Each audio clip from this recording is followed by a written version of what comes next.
My fiancée screamed. You can't talk to other women, not even your sister. Meanwhile, she had many male friends. So I invited every woman from my past to our engagement and called off the wedding in front of everyone. I, 29M, never thought I'd be writing this. But here I am, 3 weeks after what should have been the happiest day of my life turned into the most satisfying moment of revenge I've ever executed. It started 6 months before our engagement party. My fiancée had always been what I called socially protective, but things escalated when she saw me hugging my sister at our family barbecue. The moment we got home, she exploded. She told me that my relationship with my sister was inappropriate and that I needed to establish boundaries. I was confused because my sister and I had always been close, especially after our parents died in a car accident 5 years ago. But that was just the beginning. Over the next few weeks, she began monitoring every interaction I had with women. When my female coworker texted me about a project deadline, she demanded to see my phone. When the elderly neighbor lady asked me to help carry her groceries, she accused me of flirting. The final straw came when she found out I had lunch with my sister to discuss our late mother's jewelry, which we were planning to divide between us. She screamed at me for 2 hours that night, telling me I couldn't talk to other women, not even my sister. She said it was disrespectful to our relationship and that if I truly loved her, I would cut off all female friendships and limit contact with my sister to holidays only. I was stunned. This was the woman I was planning to marry in 3 months. What made her behavior even more infuriating was her own social circle. She had at least 6 close male friends who she texted constantly, went to lunch with regularly, and even traveled with for work conferences. When I pointed out this double standard, she told me it was different because she was trustworthy, but men couldn't be trusted around women. The logic was so twisted it made my head spin. I spent weeks trying to reason with her, but every conversation ended the same way. She would become hysterical, threaten to call off the wedding, and then later apologize with tears, saying she was just scared of losing me. I began to feel like I was walking on eggshells in my own relationship. The breaking point came when my sister called me crying because her husband had been in a minor car accident. I rushed to the hospital without thinking to inform my fiancé first. When I got home 3 hours later, she was waiting with packed bags, telling me she was done with my inability to prioritize our relationship. She had somehow tracked my location and knew I was at the hospital, but instead of asking if everything was okay, she accused me of using the accident as an excuse to spend time with my sister. That night, as she slept in the guest room, I sat in my kitchen and really looked at my life. I realized I hadn't spoken to most of my female friends in months. I hadn't had a normal conversation with my sister in weeks. I was isolated, controlled, and miserable, but I was also angry. Really, really angry. That's when the plan started forming in my mind. If she wanted to make a scene about other women in my life, I would give her a scene she'd never forget. I began by quietly reaching out to women from my past. Not ex-girlfriends, but friends, colleagues, and acquaintances who had been important to me over the years. My college study group partner, who was now a successful lawyer. My former coworker who had become a close friend before my fiancé made me stop talking to her. My high school friend who I'd known since we were kids. My sister, obviously. Even my elderly neighbor lady who my fiancé had been so paranoid about. I told each of them that I was having an engagement party and would love for them to come. I was careful not to reveal my true intentions, just that it would mean a lot to me to have them there. Most were surprised to hear from me after so long, but they were happy to reconnect and celebrate what they thought was a joyful occasion. The engagement party was planned for a Saturday evening at the country club. My fiancée had been excited about showing off her ring and having all the attention on her. She spent weeks planning her outfit and talking about how perfect everything would be. The day of the party, I was nervous but determined. My fiancé was in an amazing mood, talking about how this was just the beginning of our beautiful life together. She had no idea what was coming. Guests started arriving around 6. My fiancé's family and friends came first, followed by my male friends and family members. Then, one by one, the women from my past began showing up. My college friend arrived with a warm smile and a congratulations card. My former coworker brought a bottle of champagne. My sister came with her husband, who was recovered from his accident and walking with just a slight limp. I watched my fiancé's face as she began to notice the pattern. At first, she just looked confused, then suspicious, then angry. She pulled me aside near the bar and demanded to know why all these women were here. I told her calmly that they were my friends and I wanted them to celebrate with us. She hissed that this was inappropriate and that I was embarrassing her. I suggested we should probably address the situation then. I asked her if she wanted to make an announcement to the guests. She looked confused and asked what kind of announcement. I told her I thought it was time everyone knew the truth about our relationship. By this point, about 50 people were gathered in the main room, chatting and enjoying cocktails. I walked to the center of the room and asked for everyone's attention. My fiancée stood beside me, probably thinking I was about to give some romantic speech about our love. Instead, I began by thanking everyone for coming to celebrate what I had thought would be the beginning of a beautiful marriage. Then I explained that over the past few months, I had discovered some things about my relationship that I needed to share with the people who cared about me. I told the room about how my fiancé had demanded I stop talking to other women, including my own sister. I explained how she had isolated me from my female friends while maintaining close relationships with multiple men herself. I described how she had tracked my location and accused me of inappropriate behavior for visiting my sister at the hospital. The room was dead silent. My fiancé's face went through several colors, finally settling on a pale green.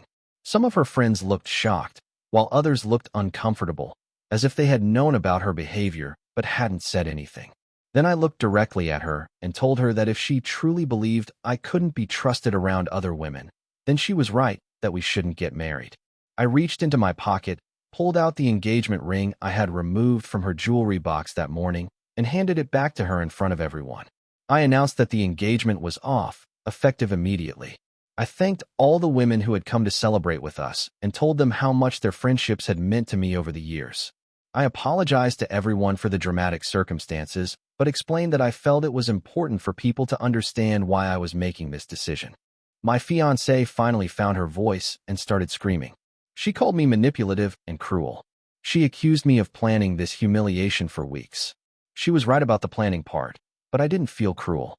I felt liberated. Several of her friends tried to comfort her, but she was inconsolable. She stormed out of the country club, leaving her purse and coat behind. Her mother followed her, but not before giving me a look that could have melted steel. The aftermath was swift and dramatic. Most of the guests stayed for another hour, and many of my female friends came up to me privately to say they were proud of me for standing up for myself. My sister cried and told me she had been so worried about me over the past few months, but hadn't known how to help. Update 1. The next few days were chaotic. My ex-fiancée sent me dozens of angry texts, alternating between calling me names and begging me to reconsider. She showed up at my apartment twice, but I didn't let her in. She left flowers and apology notes, but I threw them away without reading them. Her friends started a campaign on social media, painting me as the villain who had publicly humiliated an innocent woman. But my friends and family rallied around me, sharing their own stories about how they had watched my ex-fiancée isolate me and control my behavior. The truth came out pretty quickly. The most surprising development came when my former coworker reached out to me. She told me that after the engagement party, she had been thinking about my situation and realized she had been in a similar relationship years ago. She had never connected with anyone who understood what that kind of psychological control felt like. We started talking regularly, just as friends catching up on lost time. Update 2. 3 weeks later, I'm writing this from my apartment, which finally feels like home again. I've reconnected with friends I hadn't spoken to in months. My relationship with my sister is back to normal. I even helped my elderly neighbor carry groceries again, and it felt wonderfully mundane. My ex-fiancée made one final attempt to reconcile by showing up at my workplace. She had written a long letter acknowledging her controlling behavior and promising to change. She begged me to give her another chance, saying she realized how wrong she had been. I read the letter carefully, and parts of it seemed genuinely remorseful. But I also recognized the pattern. The tears, the promises, the dramatic gestures. It was the same cycle that had kept me trapped for months. I told her I appreciated her acknowledging the problems in our relationship, but that the trust was permanently broken. I wished her well and asked her to respect my decision and stop contacting me. She didn't take it well. She told me I would regret this decision and that no one would ever love me the way she did. I realized she was probably right about the second part, and I was grateful for that. Update 3.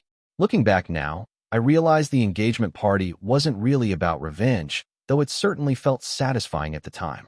It was about reclaiming my voice in my relationships.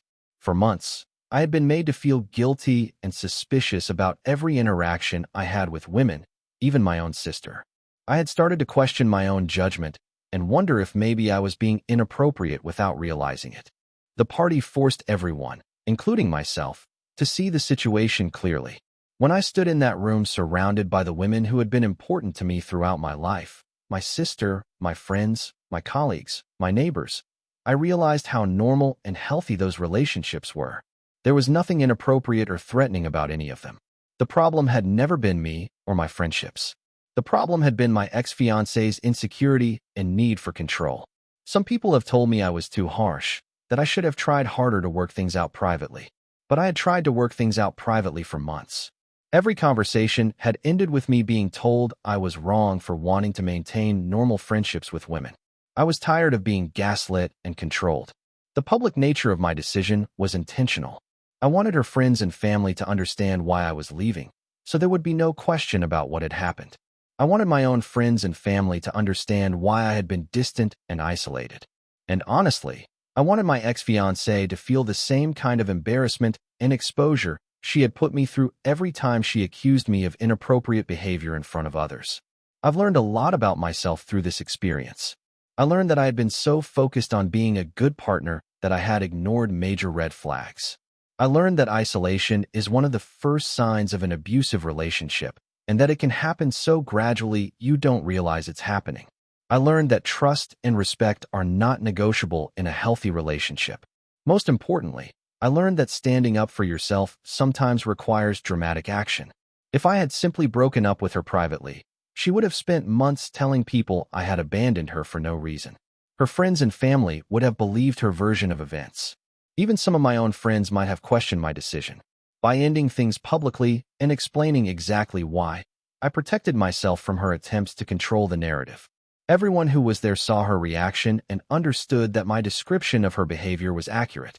There was no ambiguity about who was the reasonable person in the situation. Now, several months later, I'm in a much better place. I'm dating someone new, the former coworker who reached out to me after the engagement party. She understands what I went through because she experienced something similar herself. Our relationship is built on mutual respect and trust. She encourages my friendships with both men and women. She loves my sister and frequently joins us for dinner.